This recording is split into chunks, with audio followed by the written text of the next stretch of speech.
കഴിഞ്ഞ ദിവസം ഒ.പിയിൽ വന്ന ഒരു 50 വയസ്സുള്ള ഒരു ഉമ്മ. അപ്പോൾ അവർ ഭയങ്കര ബുദ്ധിമുട്ടായിട്ടാണ് വന്നത്. അവർക്ക് ദേഹമാസകലമാകെ ചുട്ടു പൊള്ളുകയാണെന്നാണ് അവർ പറയുന്നത്. അതുപോലെ തന്നെ കുറച്ച് കഴിഞ്ഞാൽ ശരീരം അങ്ങോട്ട് കുടുകുടേ വിയർക്കുക, ആകെ വിയർത്തൊലിച്ച് വസ്ത്രം മുഴുവൻ നനയുന്ന ഒരവസ്ഥ. ഇതൊരു ദിവസം ഒരു പ്രാവശ്യമല്ല, 2ഉം 3ഉം ചിലപ്പോൾ 10 പ്രാവശ്യം വരെ ഇതുപോലെ ഉണ്ടാകുമ്പോൾ അതൊരു സ്ത്രീക്കും അത് സഹിക്കാൻ പറ്റാത്ത ഒരവസ്ഥയാണ്. എന്തുകൊണ്ടാണ് ഇത് ഉണ്ടാവുന്നതെന്ന് ചോദിച്ച് ആകെ മനമടുത്തിട്ടാണ് ഇവർ വരുന്നത്. ഞാൻ doctor Faliha Aslam, senior consultant Medicare homeopathy, Vaniyambalam.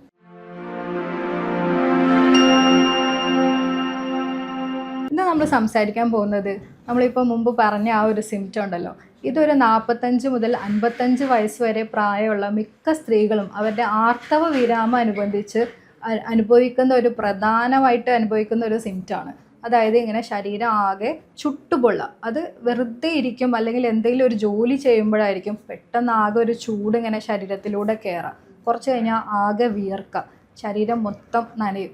ഇതൊരു ദിവസം ഒരു പ്രാവശ്യം അല്ലെങ്കിൽ 2 പ്രാവശ്യമൊക്കെ ആണെങ്കിലും ഓക്കെ, അവർക്ക് ഈ ഡ്രസ്സ് ചേഞ്ച് ചെയ്താൽ അല്ലെങ്കിൽ എന്തെങ്കിലും ഒരു തണുത്ത വെള്ളം ഒന്ന് പോയി വെള്ളം ശരീരത്തിലൂടെ ഒഴിച്ചു കഴിഞ്ഞാൽ ഇത് മാറുന്ന ഒരു അവസ്ഥയാണെന്ന് വിചാരിക്കുക. പക്ഷേ ഒരു ദിവസത്തിൽ അത് 10ഉം 15ഉം പ്രാവശ്യമൊക്കെ ഉണ്ടാകുമ്പോൾ അത് തീർച്ചയായിട്ടും അവർക്കത് സഹിക്കാൻ പറ്റാത്തൊരവസ്ഥയാണ്.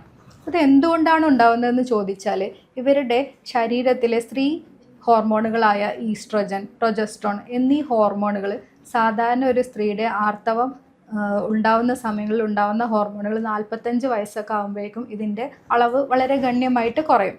അപ്പോൾ ഇതിനോടനുബന്ധിച്ച് ഉണ്ടാവുന്ന പ്രക്രിയയിലൂടെയാണ് നമുക്ക് ഇങ്ങനെ ഇവരുടെ ശരീരത്തിലുണ്ടാകുന്ന മാറ്റങ്ങളാണ് ഈ ഒരു സിംറ്റത്തിനുള്ള പ്രധാനമായിട്ടുള്ള കാരണം. അപ്പോൾ അവരുടെ ആ ഒരു കേസിൽ നമ്മൾ ചോദിച്ചപ്പോൾ അവർക്ക് ഏകദേശം ഒരു 5 മാസമായിട്ട് മെൻസസ് ആയിട്ടില്ല. അപ്പോൾ അത് തന്നെയാണ് അതിൻ്റെ ആദ്യത്തെ ഒരു ലക്ഷണം. മെൻസസ് ഏകദേശം അവർക്ക് നിന്നിട്ടുണ്ടാവും. മെൻസസ് നിൽക്കുമ്പോഴാണ് ഈ ഒരു അവസ്ഥ പ്രധാനമായിട്ട് കാണുന്നത്. അതുപോലെ തന്നെ ഇതിനോടനുബന്ധിച്ച് കാണുന്ന മറ്റൊരു ലക്ഷണമാണ് ഇവർക്ക് ഇടയ്ക്കിടെ മൂത്രം ഒഴിക്കാനുള്ള ഒരു മൂത്രശങ്കയുണ്ടാവും. ഒഴിച്ചാലും വീണ്ടും പോകണം, ഇടയ്ക്കിടയ്ക്ക് ടോയ്ലറ്റ് പോകണം, അങ്ങനെ ഒരു സെൻസേഷൻ, വീണ്ടും വീണ്ടും മൂത്രം ഒഴിക്കാനുള്ള ഒരു സെൻസേഷൻ. അതുപോലെ തന്നെ ഇവരുടെ മെറ്റബോളിസത്തിൽ തന്നെ ആകെ മാറ്റം, അവരുടെ ഒരു ശരീരത്തിൻ്റെ ഈ പ്രവർത്തനത്തിൽ ബോഡി മെറ്റബോളിസത്തിൽ മൊത്തത്തിലൊരു മാറ്റം വന്നിട്ടുണ്ടാവും. അത് കാരണം ഇവർക്ക് കാർഡിയാക് അസുഖങ്ങൾ കൂടാൻ, ഈസ്ട്രജൻ്റെ അളവൊക്കെ കുറയുമ്പോൾ ഇവർക്ക് ഹൃദയ രോഗങ്ങളും മറ്റുമൊക്കെ വരാനുള്ള സാധ്യത കൂടുതലാണ്. അതുപോലെ തന്നെ ഈ പ്രായങ്ങളിൽ ആർത്തവവിരാമം സംഭവിച്ച സ്ത്രീകളിലാണ് ബ്രസ്റ്റ് ക്യാൻസർ പോലെയുള്ള ക്യാൻസർ സാധ്യതയും വളരെ കൂടുതലായിട്ട് കാണാറുള്ളത്. അതുപോലെ തന്നെ അവരനുഭവിക്കുന്ന മറ്റൊരു വലിയൊരു ബുദ്ധിമുട്ടാണ് യോനിയിലുണ്ടാവുന്ന വരൾച്ച. ഒരു അകാരണമായൊരു ഡ്രൈനസ് ആയിരിക്കും. അത് കാരണം അവർക്ക് അവിടെ ചൊറിച്ചിലും അവിടെ പൊട്ടാനും മറ്റുമൊക്കെയുള്ള സാധ്യത ഉണ്ടാവാറുണ്ട്. പല പേഷ്യൻസും ചിലപ്പോൾ ഈ ഒരു യോനിയിലെ വരൾച്ച കാരണമായിരിക്കും അവർക്ക് ഇവരുടെ ഒരു ദാമ്പത്യ ജീവിതത്തിലുള്ള ബുദ്ധിമുട്ടുകൾ കാരണമായിരിക്കും ഇവർ വരിക. അപ്പോൾ നമ്മളത് അവരുടെ ഡീറ്റെയിൽസ് എടുത്ത് നോക്കുമ്പോഴായിരിക്കും ഇവർക്ക് ഈ ഹോട്ട് ഫ്ലഷസ് എന്ന് പറഞ്ഞ ഈ അകാരണമായ ചൂടൊക്കെ ശരീരത്തിൽ ഉണ്ടാവും. പക്ഷേ ചിലരൊന്നും അത് കാര്യമായിട്ട് കണക്കാക്കില്ല, അവരതൊരു ജീവിതത്തിൻ്റെ ഒരു ഭാഗമായിട്ട് എടുത്ത് അങ്ങനെ പോകും. അതുപോലെ തന്നെ ഇവരുടെ യൂട്രസിന് ബലക്ഷയം സംഭവിച്ചത് കാരണം തന്നെ നമ്മളിപ്പോൾ മൂത്രശങ്ക പറഞ്ഞ പോലെ തന്നെ ഇവർക്ക് തുമ്മുമ്പോഴും ചുമക്കുമ്പോഴും ഒക്കെ നമുക്ക് അറിയാതെ മൂത്രം പോകുന്ന ഒരവസ്ഥയൊക്കെ ഉണ്ടാവാറുണ്ട്. അപ്പോൾ അതിന് നമുക്ക് ചെയ്യേണ്ട വ്യായാമങ്ങളും മറ്റും ഞാൻ പറഞ്ഞിട്ടുണ്ട്. അപ്പോൾ അത് ഒന്ന് കണ്ടു നോക്കാം. അതുപോലെ തന്നെ ഇവർക്ക് കാണുന്ന മറ്റൊരു ലക്ഷണമാണ് ഇവരുടെ അടിവയറിന് ചുറ്റും കൊഴുപ്പ് കൂടാനുള്ള ഒരു അവസ്ഥ വരാറുണ്ട്. ഇവർക്ക് ലോവർ ബോഡിയിൽ ഫാറ്റ് കൂടുതലാവാനും തടി കൂടുന്നൊക്കെ ഒരവസ്ഥ കാണാറുണ്ട്. അതുപോലെ തന്നെ ഇവരുടെ ഒരു മാനസികമായിട്ടുള്ള ഒരു നോർമലായിട്ടുള്ള ഒരു പ്രവർത്തനത്തിൽ ഇവർക്ക് ഭയങ്കര ബുദ്ധിമുട്ടുണ്ടാകും. ഈ ഒരു സമയം എന്ന് പറഞ്ഞാൽ ഇവർക്ക് ഒരു 50 വയസ്സാകുമ്പോഴായിരിക്കും ഇവരുടെ കുട്ടികൾ ഒരു അത്യാവശ്യം 10th സ്റ്റാൻഡേർഡും 12th സ്റ്റാൻഡേർഡൊക്കെ കഴിഞ്ഞ് അവരവരുടെ ഉപരിപഠനത്തിനായി പലപ്പോഴും പുറത്തേക്ക് ഹോസ്റ്റലിലേക്കോ അല്ലെങ്കിൽ പുറത്തേക്കൊക്കെ മാറി താമസിക്കുന്ന ഒരവസ്ഥ ഉണ്ടാവും. അപ്പോൾ ഇവർക്ക് പലപ്പോഴും ഒരു ഒറ്റപ്പെട്ട ഒരു ഫീലിംഗ് വരും. ഇതിനെ നമ്മൾ കോമൺ ആയിട്ട് മെഡിക്കലി പറയുന്നതാണ് എംപ്റ്റി നെസ്റ്റ് സിൻഡ്രോം. ഇവർക്ക് ഒറ്റക്കൊരു കൂട്ടിൽ അകപ്പെട്ട ഒരവസ്ഥ, ആരും അവർക്കൊരു താങ്ങായിട്ടോ തണലായിട്ടോ ഇല്ലാതെ ഇവർ ഭയങ്കരമായ ഒരു ഏകാന്തത അനുഭവിക്കുന്ന ഒരു അവസ്ഥ ഇവർക്ക് ഫീൽ ചെയ്യും. അതുപോലെ തന്നെ ഇവരുടെ ഈസ്ട്രജൻ അളവ് നമ്മൾ മുമ്പ് പറഞ്ഞു, അത് കുറയുന്നത് കൊണ്ട് തന്നെ ഇവരുടെ എല്ലുകൾക്കൊക്കെ ബലക്ഷയം വരുന്നതായിട്ട് കാണാറുണ്ട്. പലപ്പോഴും ഈ ആർത്രൈറ്റിസ് പോലെയുള്ള തേയ്മാനങ്ങളും മറ്റും മുട്ടുവേദനയും മറ്റും 40 വയസ്സ് കഴിഞ്ഞാലാണ് അതൊക്കെ ഇതിൻ്റെ ഭാഗമായിട്ട് ഇവരുടെ ആ നോർമൽ ബോഡി പ്രവർത്തനങ്ങളിൽ ഉണ്ടാവുന്ന കുറവുകൾ മൂലം ഇവർക്ക് സംഭവിക്കുന്ന ഒരവസ്ഥയാണ് എല്ലുകളുടെ ബലക്ഷയം. ഈ സമയത്തായിരിക്കും ഇവർക്ക് മുട്ടുവേദനയും കൈകാല് വേദനയും ഒക്കെ കൂടുതലായിട്ട് കാണാറുള്ളത്. അപ്പോൾ നമ്മൾ പറഞ്ഞു ഇവരുടെ ഈ ഒരു സിംറ്റം വരുന്നത് കൂടുതലായിട്ടും 45-55 വയസ്സിന് ഇടയിലാണ് നാച്ചുറലി ഒരു സ്ത്രീക്ക് ആർത്തവ വിരാമം സംഭവിക്കുന്നത്. പിന്നെ ഇതിന് മുമ്പേയും 40 വയസ്സ് തൊട്ട് 45 വയസ്സിനിടയിലും ആർത്തവവിരാമം സംഭവിക്കുന്നവരുണ്ട്. അത് പല പാരമ്പര്യ ഘടകങ്ങളും അവരുടെ നമ്മൾ ഹിസ്റ്ററി എടുത്ത് നോക്കുകയാണെങ്കിൽ അവരുടെ പാരൻസിൻ്റെയും മറ്റൊക്കെ നോക്കുമ്പം അങ്ങനെ ഒരു പാരമ്പര്യ ഘടകങ്ങളും കൂടി അതിനൊരു കോൺട്രിബ്യൂട്ടിങ് ഫാക്ടറായിട്ട് കാണാറുണ്ട്.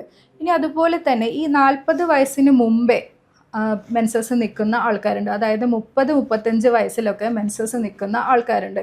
ഇത് തീർച്ചയായിട്ടും ഒരു പ്രീമച്വർ മെനോപോസ് എന്ന് പറയാം. അത് സ്വാഭാവികമായിട്ട് നിൽക്കുന്ന ഒരു ആർത്തവിരാമം സംഭവിക്കുന്ന അവസ്ഥയല്ല, പ്രീമച്വറായിട്ട് മുമ്പേ നിൽക്കുന്ന ഒരവസ്ഥയാണ്. അപ്പോൾ നമ്മൾ ആ അവസരങ്ങളിൽ ഇവർക്ക് ഈസ്ട്രോജൻ ഹോർമോൺ അത്ര ചെറുപ്രായത്തിൽ തന്നെ ഈസ്ട്രോജൻ ഹോർമോൺ കുറയുന്നത് മൂലം അവർക്ക് പല ബുദ്ധിമുട്ടുകളും ഉണ്ടാകും. അപ്പോൾ ആ സമയത്ത് നമ്മൾ ഹോർമോൺ റീപ്ലേസ്മെൻറ്റ് തെറാപ്പി എന്ന് പറയും. അപ്പോൾ അവർക്ക് അതിനനുസരിച്ചുള്ള ട്രീറ്റ്മെൻറ്റ് തീർച്ചയായിട്ടും കൊടുക്കാവുന്നതാണ്. അപ്പോൾ ഈ സിംറ്റം അനുഭവിക്കുന്ന ഈ ഉമ്മയ്ക്ക് അറിയേണ്ടത് നമ്മൾ എങ്ങനെ ഇതിനെ അതിജീവിക്കുക എന്നുള്ളതാണ്. അപ്പോൾ തീർച്ചയായിട്ടും നമുക്ക് ഇതിൽ ഒരുപാട് ഭക്ഷണത്തിൽ മാറ്റം കൊണ്ടുവരുന്നു കഴിഞ്ഞാൽ നമുക്ക് ഇതിൽ ഒരുപാട് മാറ്റം വന്ന് കാണാറുണ്ട്. അപ്പോൾ നമുക്ക് ഈ അവസ്ഥ എങ്ങനെ പരിഹരിക്കാൻ നോക്കാം.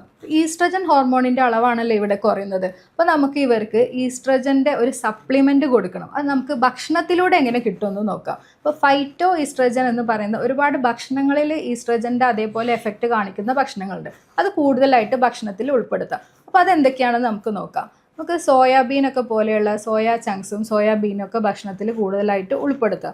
അതുപോലെ തന്നെ എള്ള്, ഈത്തപ്പഴം ഇതൊക്കെ ഭക്ഷണത്തിൽ കൂടുതലായിട്ട് ഉൾപ്പെടുത്താം. അപ്പോൾ നമുക്കൊരു വീട്ടിൽ തന്നെ പ്രിപ്പയർ ചെയ്യാവുന്ന ഒരു ചെറിയൊരു ഫുഡ് പറയുകയാണെങ്കിൽ നമുക്ക് ശർക്കരയും എള്ളും അവിലും തേങ്ങയും എല്ലാം കൂടി മിക്സ് ചെയ്തിട്ട് നമുക്ക് ഒരു സ്നാക്ക് പോലെ ഒരു ഡെയിലി 2 നേരമൊക്കെ കഴിക്കുകയാണെങ്കിൽ ഇത് ഇവർക്ക് വളരെ ഈ ഒരു ചൂടും പുകയും കാര്യങ്ങളൊക്കെ കുറയുന്നതായിട്ട് കാണാറുണ്ട്. ഇതുപോലെ തന്നെ ഇവർക്ക് നമുക്കൊരു ചെറിയൊരു മെഡിറ്റേഷൻ നമുക്ക് സിമ്പിളായിട്ട് എല്ലാവർക്കും വീട്ടിൽ തന്നെ ചെയ്യാൻ പറ്റുന്ന ഒരു സിമ്പിൾ മെഡിറ്റേഷൻ ഞാൻ പറയാം. അതായത് ഇവർ ഒരു ചെറിയ ജസ്റ്റ് റിലാക്സ് ചെയ്തിട്ട് വീട്ടിൽ ഒരു കാറ്റും വെളിച്ചം കിട്ടുന്ന നല്ല ഒരു എയറേഷനുള്ള ഒരു റൂമിലിരിക്കുക, അല്ലെങ്കിൽ പുറത്ത് പോയിട്ട് ഒരു ചെയറിട്ടിരിക്കുക. എന്നിട്ട് ജസ്റ്റ് കണ്ണടച്ച് കൈയും കാലൊക്കെ ഫുള്ളി റിലാക്സ് ചെയ്തിട്ട് നമ്മൾ ശരീരത്തിൻ്റെ ഒരു ഭാരം ഫീൽ ചെയ്യാത്ത രീതിയിൽ ഇരിക്കുക. എന്നിട്ട് നമ്മൾ മനസ്സിലിങ്ങനെ ഇമാജിൻ ചെയ്യാം നമ്മൾ കാശ്മീരിലോ അതുപോലെയുള്ള നല്ല മഞ്ഞുള്ള കാനഡയിലോ അതുപോലെയുള്ള ഒരു സീന് നമ്മൾ ആദ്യം ഒരു വീഡിയോ ഒക്കെ കണ്ടിട്ട് പിന്നെ നമ്മൾ മനസ്സിൽ അതുപോലെ ഒന്ന് ഇമാജിൻ ചെയ്യാം. നമ്മൾ ആ ഒരു അത്രയും തണുപ്പുള്ള നല്ല മഞ്ഞുള്ള ഒരു സ്ഥലത്ത് ഇരിക്കുന്നതായിട്ട് നമ്മൾ മനസ്സിൽ അങ്ങനെ ഒന്ന് ഇമാജിൻ ചെയ്ത് കുറച്ച് നേരം നമ്മൾ പിന്നെ ബ്രീത്തിങ് എക്സസൈസ് ചെയ്യാം. ബ്രീത്തിങ് എക്സസൈസ് നമുക്കറിയാം, ദീർഘമായിട്ട് നമ്മൾ ഉള്ളിലേക്ക് ശ്വാസം 3 സെക്കൻഡ് എടുത്ത് മെല്ലെ, ഇപ്പോൾ പ്രായമായ സ്ത്രീകൾക്കാണെങ്കിൽ ഇത് സെക്കൻഡൊക്കെ എണ്ണാൻ ബുദ്ധിമുട്ടാണെങ്കിൽ മെല്ലെ ശ്വാസം ഉള്ളിലേക്ക് വലിക്കുക കണ്ണടച്ചിട്ട്. എന്നിട്ട് ഒരു 3 സെക്കൻഡ് കുറച്ച് നേരം അവിടെ അതൊന്ന് ശ്വാസം വിടാതെ ഹോൾഡ് ചെയ്യുക. എന്നിട്ട് മെല്ലെ ശ്വാസം നമ്മൾ പുറത്തോട്ട് വിടാം. അങ്ങനെ ഒരു ചെറിയൊരു മെഡിറ്റേഷൻ ഇങ്ങനെ 10 പ്രാവശ്യം 20 പ്രാവശ്യമൊക്കെ ചെയ്യുമ്പോൾ നമ്മൾ ആ ഒരു തണുപ്പ് ഏരിയയിലാണ് ഇരിക്കുന്നതെന്ന് അങ്ങനെ ഒന്ന് ഇമാജിൻ ചെയ്യുമ്പോൾ നമുക്ക് നാച്ചുറലി നമ്മളെ ബോഡിയിലും നമുക്ക് ആ ഒരു നല്ലൊരു ഹോർമോണൽ പ്രൊഡക്ഷൻ ഉണ്ടായി നമുക്ക് ആ ഒരു കൂളിംഗ് എഫക്റ്റ് നമുക്ക് അവിടെ കൊണ്ടുവരാൻ പറ്റും. അതുപോലെ തന്നെ നമ്മൾ ഭക്ഷണത്തിൽ ശ്രദ്ധിക്കേണ്ട കാര്യങ്ങൾ, ഇവർ കൂടുതലായിട്ട് സ്പൈസി ആയിട്ടുള്ള ചൂടുള്ള ഭക്ഷണങ്ങളും സ്പൈസി ആയിട്ടുള്ള എരിവ് കൂടുതലുള്ള ഭക്ഷണങ്ങൾ, അച്ചാർ അങ്ങനെയുള്ള ഭക്ഷണങ്ങളൊക്കെ ഇവർ ഒഴിവാക്കുന്നതായിരിക്കും നല്ലത്. കാരണം ഇതൊക്കെ ശരീരത്തിൻ്റെ ചൂട് വർദ്ധിപ്പിക്കാനും വിയർക്കാനും ഒക്കെ സാധ്യത കൂടുതലാണ്. അപ്പോൾ ഇവർക്ക് ഈ ഹോട്ട് ഫ്ലഷസ് ഈ സമയത്ത് കൂടും. പിന്നെ നമ്മൾ ഇവർക്ക് എല്ല് തേയ്മാനും മറ്റൊക്കെ വരുന്നത് കൊണ്ട് കാൽഷ്യം സപ്ലിമെൻറ്റ് ഇവർക്ക് ആവശ്യമായിരിക്കും. അപ്പോൾ കാൽഷ്യം ഉള്ള ഭക്ഷണങ്ങൾ പാല്, ബദാം അങ്ങനെ പിന്നെ പ്രോട്ടീനുള്ള ഭക്ഷണങ്ങൾ മുട്ട, ഇറച്ചി ഇതൊക്കെ നമ്മൾ ഫാറ്റിൻ്റെ അളവ് മാറ്റിയിട്ട് ലോ ഫാറ്റ് കണ്ടൻ്റ് ഉള്ള ഭക്ഷണങ്ങൾ ഇവർക്ക് കൂടുതലായിട്ട് കഴിക്കാനായിട്ട് ശ്രമിക്കുക. പിന്നെ നമുക്ക് ഇവരോട് പറയാനുള്ളത് ഇതൊരു ജീവിതത്തിലൊരു സ്വാഭാവിക അവസ്ഥയാണ്. ഇത് ഓരോ സ്ത്രീയും അവരുടെ ഇപ്പോൾ ശൈശവം, കൗമാരം അങ്ങനെ വ്യത്യസ്ത പ്രോസസ്സിലൂടെ കടന്നു പോകുന്നത് പോലെ തന്നെ ഒരു അവസ്ഥയാണ് ആർത്തവ വിരാമം എന്ന് പറയുന്നത്. ഇതൊരിക്കലും നമ്മൾ ഒറ്റപ്പെട്ടെന്നോ നമ്മൾക്ക് ആരും ഇല്ലയെന്നൊന്നും ഫീൽ ചെയ്യേണ്ട ഒരു അവസ്ഥയല്ല. ഇവിടെ നമ്മൾ കുറച്ചുകൂടെ ആക്റ്റീവായിട്ട് നമ്മൾ മുമ്പോട്ട് വരണം എന്ന് തന്നെയാണ്. ഇപ്പോൾ റീസെൻ്റായിട്ട് ഞാനൊരു കഴിഞ്ഞ വീക്കിലൊരു പേപ്പർ വായിച്ചപ്പോൾ ഞാൻ കണ്ടെത്തിയത് റിട്ടയറായ സ്ത്രീകളായിരിക്കുമല്ലോ ഈ ഏജിൽ മിക്കവാറും ഉണ്ടാവും. അപ്പോൾ റിട്ടയറായ 3 സ്ത്രീകൾ അവർ ഓൾറെഡി ടീച്ചേഴ്സാണ്, KCBയിലൊക്കെ റിട്ടയർ അങ്ങനെ KCBയിലും പിന്നെ അങ്ങനെ 3 ഫീൽഡിൽ ഗവൺമെൻറ് സെക്ടറിൽ നിന്ന് റിട്ടയർഡായ 3 ആൾക്കാരാണ്.